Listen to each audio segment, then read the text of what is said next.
सत श्री अकाल, नमस्ते। कैसे हैं आप सब? ठीक हाल चाल, सब बढ़िया। तो बात ऐसी है कि थोड़े टाइम से मेरी तबीयत थोड़ी कम ठीक चल रही है। मेरी नीज़ में पता नहीं क्यों इतना ज़्यादा पेन रहने लग गया है, तो कुछ प्रॉब्लम ऑलरेडी है तो पेन ज़्यादा रहने लग गया। इस चक्कर में थोड़ी कामचोर में हूँ और थोड़ा सा रहना पड़ रहा है कामचोरी। इस चक्कर में ज़्यादा वीडियोज़ अपलोड नहीं कर पा रही, but I am trying my best कि मैं इस टाइम पे ज़्यादा वीडियो अपलोड करूँ, क्योंकि इस टाइम पे सब घर पर हैं और आपको टाइम भी एक्स्ट्रा मिला हुआ है तो आप ज़्यादा अच्छे से पढ़ भी सकते हो। तो I am giving my best, बहुत कोशिश कर रही हूँ। इसी कोशिश में एक न्यू कोर्स स्टार्ट करा है आईटी जैम का ही अगला सब्जेक्ट, यानी कि लीनियर अलजेब्रा, जो कि सब कह रहे थे। तो एक नया सिलेबस भी स्टार्ट कर दिया है, उसका ही आज पहली वीडियो है। ये प्रीलिमिनरी की वीडियो है, यानी कि जो आपको उस कोर्स के लिए थोड़ा सा बेसिक सा चाहिए होगा एब्स्ट्रैक्ट अलजेब्रा से उधार जो हम मांगेंगे, उसकी हम बात करेंगे आज। तो वेक्टर स्पेसेस हमारा पहला टॉपिक होगा जो हम लीनियर अलजेब्रा में पढ़ेंगे। उसके लिए, उसको जानने के लिए हमें कुछ बेसिक 3-4 चीज़ें हैं जो जाननी चाहिए। हम आज उनको डिफ़ाइन करेंगे, उनके एग्जाम्पल्स देखेंगे, ताकि हम जब आगे बढ़ें तो हमें दिक्कत ना आए। तो करते हैं ऐसा और फिर वीडियो के दौरान मिलते हैं। कोई भी आपको डाउट है तो आप कमेंट्स के थ्रू बताइए या फिर मेल करके बताइए, मैसेज करके बताइए। टेलीग्राम पे भी मैसेज कर सकते हैं, टेलीग्राम पे ग्रुप भी ज्वाइन कर सकते हैं और अपनी क्वेरी शेयर कीजिए। और फिर हम साथ में तो है ही, ये जर्नी हमारी इकट्ठे चलने वाली है, तो फिर चलते हैं। और एक और बात, ये जो वीडियो है ये आईटी जैम नेट सभी के लिए हेल्पफुल है। तो अब आईटी जैम, जो भी वीडियोस आईटी जैम के लिए मैं अपलोड करती हूँ, आप समझ के चलो कि एमएससी के बाकी सभी एंट्रेंस में वो काम आएगी। यानी कि आपको बैचलर्स के बाद एमएससी में एडमिशन लेना है, उसके लिए जो एंट्रेंस है उसमें ज़रूर काम आएगी, और नेट के लिए भी काम आएगी। ठीक है, मिलते हैं।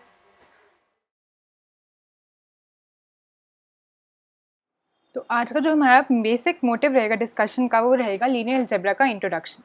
इसमें हम वो सब चीज़ें कवर करने की कोशिश करेंगे जो बेसिकली हमारे कोर्स का प्रीलिमिनरी बनेगा। यानी कि ग्रुप क्या होता है इसकी बात करेंगे, अबेलियन ग्रुप क्या होता है इसकी बात करेंगे, और फील्ड क्या होता है इसकी बात करेंगे। क्योंकि इन तीनों चीज़ों के बेसिस पे ही हम एक वेक्टर स्पेस को डिफाइन कर पाएंगे और अल्टीमेटली सबसे पहला टॉपिक ही हम फाउंडेशन रख पाएंगे। वेक्टर स्पेसेस ही हमारा पहला टॉपिक होगा जो हम लीनियर अलजेब्रा में पढ़ने वाले हैं। तो स्टार्ट करते हैं, देखते हैं कि वेक्टर स्पेस पढ़ने के लिए हमें क्या क्या चाहिए, उन सबको डिफाइन करते हैं। जबकि हमने उन सबको एब्स्ट्रैक्ट अलजेब्रा में ज़रूर पढ़ा होगा, रिंग थ्योरी में पढ़ा होगा, फील्ड थ्योरी में पढ़ा होगा, पर फिर भी हम उनको एक बार इंट्रोड्यूस करने की कोशिश करेंगे। तो जो पहला टर्म है यहाँ पे जो हमें इंट्रोडक्शन या डेफिनेशन मांगता है वो है group. What do you mean by a group? तो कोई ऐसा अलजेब्राइक स्ट्रक्चर, मान लो जी नाम दे रहे हैं हम उसको, कोई ऐसा अलजेब्राइक स्ट्रक्चर जिसको अगर हम एक और ऑपरेशन के साथ उसकी बात करें, ये डॉट मतलब कोई भी रैंडम ऑपरेशन है, इसका मतलब मल्टीप्लिकेशन बिल्कुल नहीं। तो कोई algebraic structure along with one operation, इसको हम ग्रुप तब कहते हैं। यहाँ पे क्या है, कोई भी अलजेब्राइक स्ट्रक्चर। तो एक अलजेब्राइक स्ट्रक्चर को बाइनरी ऑपरेशन के साथ हम ग्रुप कब कहते हैं, तब जब वो ये 4 लॉ सैटिस्फाई करे। कौन से 4?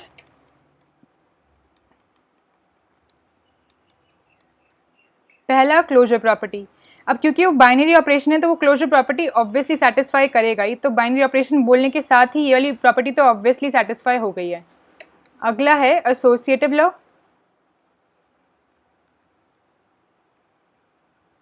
देन है existence of identity element, and then we have existence of inverse for each element. तो एग्जिस्टेंस ऑफ इनवर्स, अगर ये चारों प्रॉपर्टीज़ हमें ग्रुप के सभी एलिमेंट्स के लिए सेटिस्फाई करती दिख जाएं तो हम कह देते हैं कि जी ये वाला अलजेब्रिक स्ट्रक्चर इस ऑपरेशन के रिस्पेक्ट में ग्रुप फॉर्म कर रहा है। ठीक है ना? तो क्लोजर प्रॉपर्टी क्या होती है इसकी बात करते हैं, एसोसिएटिव लॉ क्या होता है इसकी बात करते हैं, एग्जिस्टेंस ऑफ आइडेंटिटी और इनवर्स का मतलब क्या होता है, इसको जल्दी से सम अप करते हैं क्योंकि हम ऑलरेडी सब डिटेल में पढ़ चुके हैं। अगर आपने नहीं पढ़ा है तो आप यहाँ पे जो आपके पास वीडियो आ रही होगी उसको यूज़ करके इसको पढ़ सकते हो। ठीक है, चलो तो जल्दी से इसको देख लेते हैं कि क्या क्या होता है। तो सबसे पहले देखते हैं कि क्लोजर लॉ का यहाँ पे क्या मतलब है। क्लोजर का क्या मतलब है? क्लोजर का मतलब है कि अगर हम कोई दो एलिमेंट्स मान लो ए और बी जी से उठाएं, तो ए डॉट बी, यानी कि ए और बी को जब हम किसी भी ऑपरेशन, जो भी डॉट ऑपरेशन है, प्लस माइनस डिविजन जो भी है, कोई भी रैंडम डिफाइंड ऑपरेशन है, इस ऑपरेशन से जब हम इसको ऑपरेट करें तो कोई नया एलिमेंट सी आता है, वो भी जी के अंदर ही आना चाहिए। अगर ऐसा है तो हम इसे कह देंगे closure law. Closure law hold कर गया, तो हम चेक करते हैं अगला लॉ, वो है एसोसिएटिव लॉ। अब अभी मैंने थोड़ी देर पहले कहा था कि क्लोजर लॉ और बाइनरी ऑपरेशन एक ही बात होती है, यानी कि मैं क्लोजर कहूँ या बाइनरी ऑपरेशन कहूँ एक ही बात है। तो ऐसा क्यों है, इसको समझने के लिए आपको इंटरनल कॉम्पोजिशन को समझना होगा, जिसकी बात हम अगली वीडियो में करेंगे और आपको समझ में आ जाएगा ऐसा क्यों है। ठीक है, तब बात करते हैं एसोसिएटिव लॉ की। इसका मतलब क्या है? इसका मतलब है कि अगर हम कोई 3 एलिमेंट्स उठाएं जी से और उनके ऊपर ऑपरेशन लगाएं, तो किस ऑर्डर में ऑपरेशन लगा रहे हैं इस बात से कोई फ़र्क नहीं पड़ना चाहिए। यानी कि ए को बी के साथ पहले ऑपरेट करें, फिर उसके जो आंसर को हम सी के साथ प्रोडक्ट करें, या फिर ए को बाद में करें, पहले बी और सी को ऑपरेट करें, तो आंसर सेम आना चाहिए। अगर ऐसा है तो हम कह देंगे कि एसोसिएटिव लॉ भी सेटिस्फाई होता है। अब हम इसको बाय डिफ़ॉल्ट प्रोडक्ट बोलेंगे, पर इसका मतलब मल्टीप्लिकेशन नहीं है। इसका मतलब जो भी ऑपरेशन है उसको ऑपरेट करके जो आंसर आ रहा है उसको हम बाय डिफ़ॉल्ट प्रोडक्ट कह देंगे, कहना आसान रहेगा इसलिए। ठीक है, अगला है एग्जिस्टेंस ऑफ आइडेंटिटी। पूरे ग्रुप के लिए एक ही आइडेंटिटी एलिमेंट होता है और उसको हम डिनोट करते हैं ई। इसका मतलब क्या है? कोई ऐसा एलिमेंट ई एग्जिस्ट करे सच दैट अगर हम ग्रुप के for all a belongs to g, एक प्रॉपर्टी सेटिस्फाई होनी चाहिए। कौन सी? ए को अगर हम ई के साथ ऑपरेट करें या इस साइड से या फिर लेफ्ट साइड से ई को ए के साथ ऑपरेट करें, वापस आंसर ए ही आना चाहिए। अगर ऐसा है तो हम कहते हैं कि जी ए के साथ ई ऑपरेट करने पे वापस ए मिल रहा है, यानी कि ई आइडेंटिटी एलिमेंट है और ये ग्रुप के सभी एलिमेंट्स के साथ इसी तरीके का बिहेवियर कर देती है, तो ये हमारा आइडेंटिटी एलिमेंट हो गया। एंड एग्जिस्टेंस ऑफ इनवर्स, तो सब ए के लिए for all A belong to G there exist A inverse belong to G such that जब हम A को A इनवर्स के साथ ऑपरेट करें तो वापस आइडेंटिटी एलिमेंट आ जाए, चाहे उसको हम किसी भी साइड से ऑपरेट करें। तो इस तरीके से अगर ये चारों प्रॉपर्टीज सेटिस्फाई होती हैं तो हम कह देते हैं कि भाई ग्रुप बन गया। आप कुछ कॉमन से एग्जांपल्स देखते हैं, जैसे कि हमारे पास है set of rational numbers with respect to addition. बताओ क्या ये ग्रुप फॉर्म करता है या नहीं करता? तो चारों प्रॉपर्टीज आप चेक करोगे तो आपको पता लग जाएगा कि ये ग्रुप फॉर्म करता है, क्योंकि इसमें क्लोजर लॉ भी होल्ड करेगा, इसमें एसोसिएटिव लॉ भी होल्ड करेगा, इसमें एक आइडेंटिटी एलिमेंट हमें मिल जाएगा। एडिशन के रिस्पेक्ट में आइडेंटिटी एलिमेंट कौन सा होता है? 0, और हमें एक इन्वर्स एलिमेंट मिल जाएगा सभी रैशनल नंबर्स के लिए। सपोज मान लो अगर ए हमारे पास रैशनल नंबर है तो माइनस ए भी रैशनल नंबर होगा, और इन दोनों को ऐड करने पर वापस हमारे पास आइडेंटिटी एलिमेंट आ जाएगा। तो हमें ये भी सेटिस्फाई होता लग रहा है यहाँ पे, क्योंकि ए डॉट माइनस ए मतलब ए, यहाँ पे डॉट का मतलब क्या है? एडिशन वाला ऑपरेशन। तो a plus minus a which will give us 0 which is basically our identity element. तो ऐसा सेटिस्फाई हो रहा है, तो इसका मतलब इन्वर्स एलिमेंट भी हमें मिल गया है सभी रैशनल नंबर्स के लिए। तो चारों लॉज होल्ड कर रहे हैं, इसलिए हमारा बन गया ग्रुप। इसी तरीके से और एग्जाम्पल्स आप बना सकते हो और वेरीफाई भी कर सकते हो, जैसे कि set of integers with respect to addition, set of all real numbers with respect to addition, and set of all ये तो बनेगा, ये भी बनेगा। Natural numbers with respect to addition के बारे में क्या ख्याल है? क्या ये ग्रुप फॉर्म होता है? तो आप देखोगे कि ये फॉर्म नहीं होगा, क्योंकि यहाँ पे हमें आइडेंटिटी ही नहीं मिल पाएगी। एडिटिव आइडेंटिटी क्या होती है? 0, वो तो इसमें है ही नहीं, तो वो नहीं बन पाएगा। ऐसे अगर हम सेट ऑफ इरैशनल नंबर्स ले लें विद रिस्पेक्ट टू एडिशन, तो ये भी नहीं बन पाएगा, क्योंकि इसमें क्लोजर लॉ ही नहीं होल्ड करेगा। देखो अभी हम बताते हैं आपको। दो ऐसे रैशनल नंबर्स मैं आपको देती हूँ जिसको सम करके रैशनल नंबर आएगा, दो ऐसे इरैशनल नंबर्स देती हूँ जिसको सम करके एक इरैशनल नंबर नहीं आएगा। जैसे कि 1 माइनस √2 इरैशनल है कि नहीं है? बिल्कुल है। और √2 ये भी इरैशनल है। अब इन दोनों को अगर आप सम करोगे तो हमारे पास क्या आने वाला है? 1, जो कि इरैशनल नहीं है। तो इससे हमें क्या पता चलता है कि इसमें तो क्लोजर प्रॉपर्टी होल्ड नहीं करी है, तो ये भी नहीं बनेगा। इसमें आइडेंटिटी नहीं है तो ये भी नहीं बनेगा। इन्वर्स भी नहीं होता इसमें, इसलिए भी नहीं बनेगा। तो हमारे पास कुछ एग्जाम्पल्स आ रहे हैं कि जिससे हम ग्रुप को समझ पाए। अब नेक्स्ट टर्म जो हमें पता होनी चाहिए उस पर चलते हैं, वो है अबेलियन ग्रुप।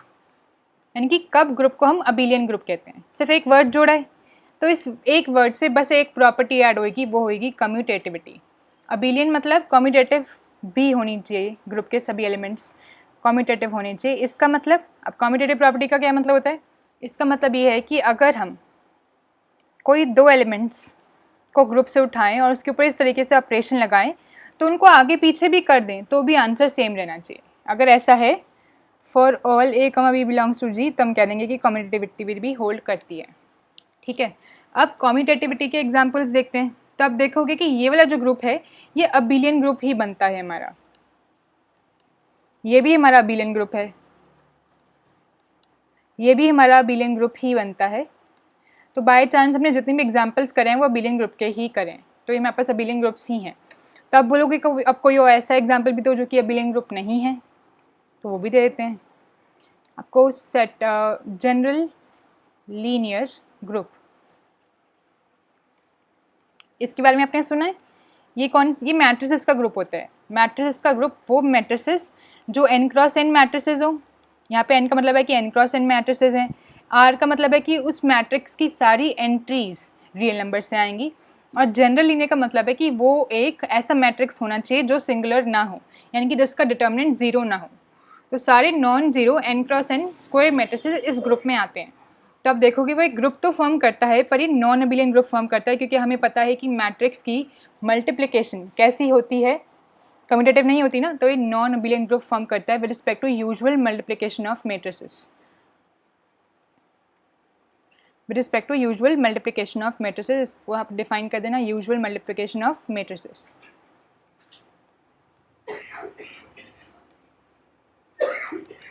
ठीक है, तो आपको समझ में आ गया अबिलियन नॉन अबिलियन। अब अगली टर्म पे चलते हैं जो कि हमारे लिए इंपॉर्टेंस की है, वो है फील्ड। अगर अबिलियन ग्रुप आपको समझ में आ गया तो इसकी हेल्प से हम फील्ड को डिफाइन करने वाले हैं। तो अबिलियन ग्रुप समझ में आ गया, तब हम नया स्ट्रक्चर डिफाइन करते हैं फील्ड। अब फील्ड में क्या खासियत है उसको हम अबिलियन ग्रुप की हेल्प से डिफाइन करेंगे। फील्ड भी एक ऐसा एल्जेब्रिक स्ट्रक्चर होता है, मान लो एफ नाम देते हैं, जिसमें दो ऑपरेशंस होते हैं। अब क्योंकि दो ऑपरेशंस को हमें डिनोट करना है तो हम प्लस और डॉट से कर देते हैं, पर ये प्लस भी कोई भी ऑपरेशन हो सकता है और ये डॉट भी कोई भी ऑपरेशन हो सकता है। ये दो अलग अलग ऑपरेशंस का बस नाम किया हमने, ये सिंबल है, इसका मतलब एडिशन नहीं है थोड़ी देर के लिए, और इसका मतलब मल्टीप्लिकेशन नहीं है। तो कोई भी रैंडम दो ऑपरेशन हो और एक एल्जेब्रिक स्ट्रक्चर हो, तो अब हमारे पास दो चीज़ें ऐड हुई हैं। एक तो एक ऑपरेशन की जगह दो ऑपरेशन बन गए, और ये कोई भी रैंडम हमारे पास एल्जेब्रिक स्ट्रक्चर है। तो any given algebraic structure with respect to two binary operations. अब यहाँ पे टू बाइनरी ऑपरेशंस है। बाइनरी ऑपरेशन मतलब वही वाली बात है, आपको अभी इसका मतलब ऐसे ही समझना है कि क्लोजर प्रॉपर्टी सेटिस्फाई हो। अब इसका एक्चुअल मतलब क्या होता है वो हम अगली वीडियो में समझेंगे, जब हम आपको बताया था हम कॉम्पोजिशन की बात करेंगे, इंटरनल और एक्सटर्नल कॉम्पोजिशन, तो आपको समझ में आ जाएगा। तो अगर ऐसा है तो हम एफ को फील्ड तब कहेंगे जब वो ये प्रॉपर्टी सेटिस्फाई करे। कौन कौन सी प्रॉपर्टीज? पहली प्रॉपर्टी कि एफ पहले ऑपरेशन के रिस्पेक्ट में क्या फॉर्म करे, अबिलियन ग्रुप। अगली प्रॉपर्टी क्या है कि वो दूसरे ऑपरेशन के रिस्पेक्ट में भी अबिलियन ग्रुप फॉर्म करे, पर दूसरे ऑपरेशन के रिस्पेक्ट में जब हम उसे अबिलियन ग्रुप बना रहे हैं तो उसमें से हमें एडिटिव आइडेंटिटी, यानी कि पहले ऑपरेशन के रिस्पेक्ट वाली आइडेंटिटी माइनस कर देनी है। आइडेंटिटी एलिमेंट आएगा ना इस ऑपरेशन के रिस्पेक्ट में, उसे हम थोड़ी देर के लिए एडिटिव आइडेंटिटी कह रहे हैं। हो सकता है कोई और ऑपरेशन हो तो उस ऑपरेशन की आइडेंटिटी मतलब इसका ये है, तो वो माइनस कर दो, एक एलिमेंट माइनस कर दो, फिर नए ऑपरेशन के साथ दोबारा ये क्या बनना चाहिए, अबिलियन ग्रुप। और फिर लास्ट लेफ्ट और राइट डिस्ट्रीब्यूटिव प्रॉपर्टीज होल्ड करनी चाहिए। इसका क्या मतलब है, हमें पता है एडिशन डिस्ट्रीब्यूट करती है मल्टीप्लिकेशन के ऊपर, तो यहाँ पे हमारा क्या होल्ड करना चाहिए, फर्स्ट ऑपरेशन डिस्ट्रीब्यूट करना चाहिए ओवर सेकेंड ऑपरेशन।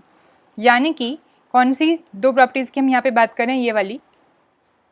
अगर हम a into b plus c करें तो इस तरीके से हो जाना चाहिए a into b plus a into c, या फिर हम अगर इस तरीके से कर रहे हैं a plus b into c, तो वो इस तरीके से हो जाना चाहिए a into c plus b into c. यानी कि लेफ्ट डिस्ट्रीब्यूटिव भी होना चाहिए और राइट डिस्ट्रीब्यूटिव भी होना चाहिए। अगर ये तीन प्रॉपर्टी सेटिस्फाई हो रही हैं तो हम कह देंगे कि जी ये वाला स्ट्रक्चर है ये हमारा फील्ड बन गया। तो एक फील्ड को डिफाइन करने के लिए हमें ज़रूरत पड़ी अबिलियन ग्रुप की डेफिनेशन की। अगर आपको ये पांच प्रॉपर्टी सेटिस्फाई करनी आ गई हैं तो आपको यहाँ पे भी वही प्रॉपर्टीज़ दो बार चेक करनी है और एक डिस्ट्रीब्यूटिव लॉ चेक करना है और आपका काम खत्म। ठीक है, अब फील्ड भी हमारे लिए इंपॉर्टेंस का एक स्ट्रक्चर है क्योंकि वेक्टर स्पेस में इसकी भी हमें ज़रूरत पड़ेगी। अब फील्ड अगर आपको समझ में आ गया तो कुछ एग्जाम्पल से अपने कंसेप्ट को और स्ट्रॉन्ग करते हैं। चलो, रियल नंबर्स जो कि हमारा फेवरेट सेट है, सबसे पहले इसको यूजुअल एडिशन के रिस्पेक्ट में फील्ड चेक करते हैं। अब यहाँ पे हमारा ये क्या है, मैं बताऊंगी कि ये यूजुअल एडिशन है, अदरवाइज तो ये कोई भी सिंबल हो सकता है। तो ये यूजुअल एडिशन है और इसका मतलब क्या है, usual multiplication of real numbers. अब आप इसमें ये सारी प्रॉपर्टी चेक करो एक एक करके। तो पहला प्रॉपर्टी क्या है कि real numbers with respect to addition एक अबिलियन ग्रुप फॉर्म करनी चाहिए, और ये तो हमें पता है कि ये करता है अबिलियन ग्रुप, अभी हमने देखा था। तो क्योंकि रियल नंबर्स एडिशन के रिस्पेक्ट में एक अबिलियन ग्रुप फॉर्म करते हैं तो पहली प्रॉपर्टी हमारी चेक हो गई। दूसरी बात वो क्या कह रहे हैं, अब रियल नंबर एडिशन के रिस्पेक्ट में जब ग्रुप फॉर्म करते हैं तो एडिटिव आइडेंटिटी क्या बनती है? 0। वो कह रहा है कि अब रियल नंबर्स में से उसकी एडिटिव आइडेंटिटी माइनस कर दो। रियल नंबर्स में से जब हम 0 को माइनस करेंगे तो इसको हम लिख सकते हैं इस तरीके से R*। अब रियल नंबर्स में से जब 0 हटा दें तो चेक करो कि क्या वो सेकंड ऑपरेशन के रिस्पेक्ट में अबेलियन ग्रुप फॉर्म करता है। तब देखोगे कि ये इस ऑपरेशन के रिस्पेक्ट में अबेलियन ग्रुप फॉर्म कर जाएगा। अब 0 हटाया हमने क्यों है? क्योंकि जब मल्टीप्लिकेशन के रिस्पेक्ट में हम चौथी प्रॉपर्टी चेक करेंगे अबेलियन ग्रुप फॉर्म करने की, वो क्या होगी? Inverse element. तो मल्टीप्लिकेटिव इन्वर्स का मतलब क्या होता है? Basically reciprocal. तो अगर मैं बात करूँ क्या 1 रियल नंबर में बिलोंग करता है? करता है। इसका मल्टीप्लिकेटिव इन्वर्स क्या आएगा? 1/1 यानी कि 1 ही आ गया। अगर 2 की बात करूँ क्या 2 रियल नंबर है? बिल्कुल है। इसका मल्टीप्लिकेटिव इन्वर्स क्या आएगा? 1/2। अगर मैं बोलूँ 0 रियल नंबर में बिलोंग करता है? बिल्कुल करता है। क्या आप इसका मल्टीप्लिकेटिव इन्वर्स बता सकते हो? और क्या ये रियल नंबर से बिलोंग करता है? तो नहीं। इसका मतलब हमें 0 को हटा के बात करनी पड़ेगी, इसलिए हमने पहले 0 को हटा दिया। अगर इसमें 0 होता तो एक ग्रुप ही फॉर्म ना करता, पर इसमें 0 नहीं है तो ये अबेलियन ग्रुप फॉर्म करेगा। ठीक है, तो इसलिए फील्ड वाली डेफिनेशन में हमें यहाँ पे स्टार की इंपॉर्टेंस पता चलती है। अगर ये समझ में आ गया तो अब तीसरी प्रॉपर्टी चेक करते हैं, डिस्ट्रीब्यूटिव लॉज। और हमें पता है रियल नंबर्स में तो डिस्ट्रीब्यूटिव लॉज होल्ड करते ही हैं। ये तो हमने बचपन से NCERT के क्वेश्चंस में भी प्रैक्टिस करा हुआ है। तो क्योंकि लेफ्ट और राइट दोनों डिस्ट्रीब्यूटिव लॉज होल्ड करते हैं तो हमारा काम खत्म, ये एक फील्ड हमें मिल गई है। ठीक है, तो फील्ड का एक ऐसा सबसेट जो फील्ड के ऑपरेशंस के रिस्पेक्ट में दोबारा से ही सभी प्रॉपर्टी सेटिस्फाई करे, उसे हम सब फील्ड कह देंगे, जैसे कि हम सब ग्रुप डिफाइन करते हैं। तो इसके ऐसे सब ग्रुप्स जो कि इसकी सब फील्ड फॉर्म करते हैं वो कौन कौन से हैं? तो आप उन्हें भली भांति जानते हैं। तो पहला हमारा एग्जाम्पल हो गया रियल नंबर्स। दूसरा एग्जाम्पल जो इसी की एक सब फील्ड भी है, यानी कि rational numbers with respect to addition and usual multiplication, ये इसकी सब फील्ड है। और क्योंकि ये सब फील्ड है तो अपने आप में भी एक फील्ड है। तो ये भी एक फील्ड है और ये भी एक फील्ड है और इसकी सब फील्ड भी है। ठीक है, ठीक है। इसी तरीके से आप चेक कर सकते हो कि एक और हमारे पास फील्ड आती है, कौन सी? इंटीजर्स मॉडुलो n वाला आपने ऑपरेशन पढ़ा हुआ है, Zn। इसमें कौन कौन से इक्विवेलेंस क्लासेस आती हैं? 0 से लेके n-1 तक ये नंबर्स आते हैं इक्विवेलेंस क्लासेस बेसिकली। और इसमें जो ऑपरेशन यूज़ होता है वो होता है एडिशन मॉडुलो n।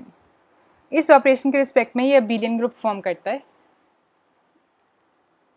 और आप देखोगे कि अगर हम ZP ले लें, P मतलब यहाँ पे कोई P प्राइम नंबर है, तो अगर हम यहाँ पे n की जगह कोई प्राइम नंबर ले लें तो वो एडिशन मॉडुलो n और मल्टीप्लिकेशन मॉडुलो n के रिस्पेक्ट में एक फील्ड भी फॉर्म कर जाता है। तो ये कुछ फील्ड्स के एग्जांपल हो गए, और भी काफ़ी एग्जांपल्स हैं, पर हमारा यहाँ पे बस मोटिव इसको रिवाइज करना था, क्योंकि हम मान के चल रहे हैं कि आप ये सब डिटेल में ऑलरेडी पढ़ चुके हो। क्योंकि ring theory, field theory, abelian group theory, ये सब अलग से एक बड़े बड़े टॉपिक्स हैं। हम सिर्फ इसे वेक्टर स्पेस का बेसिक कवर करने के लिए पढ़ रहे हैं।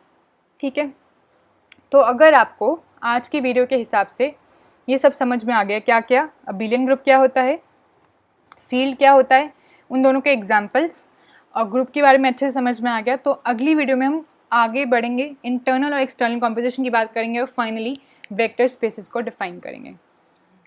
तो ये नया कोर्स है, आई होप आपको इसमें इंटरेस्ट बने और ये एग्जाम की प्रिपरेशन में भी आपकी हेल्प करे। तो इसको सीरियसली लें, और अगर आपको लगता है कि कोई स्पेशल टॉपिक है जो मुझे इसमें कवर करना चाहिए तो वो भी कमेंट्स के थ्रू बताएं, and if possible I will try to cover it. तो लीनियर अलजेब्रा का ये हमारा कोर्स है। Will try to cover maximum topics as per the syllabus of IIT JAM and NBHM and CSIR NET. इसके हिसाब से maximum syllabus cover करने की कोशिश करेंगे, और इसमें आपकी हेल्प ज़रूर चाहिए होगी हमें, तो आप बताते रहना अगर कोई चीज़ हो जो रह जाए। Thank you, thanks a lot, thanks for watching. Prabhu हिमाई साइनिंग ऑफ। Take care.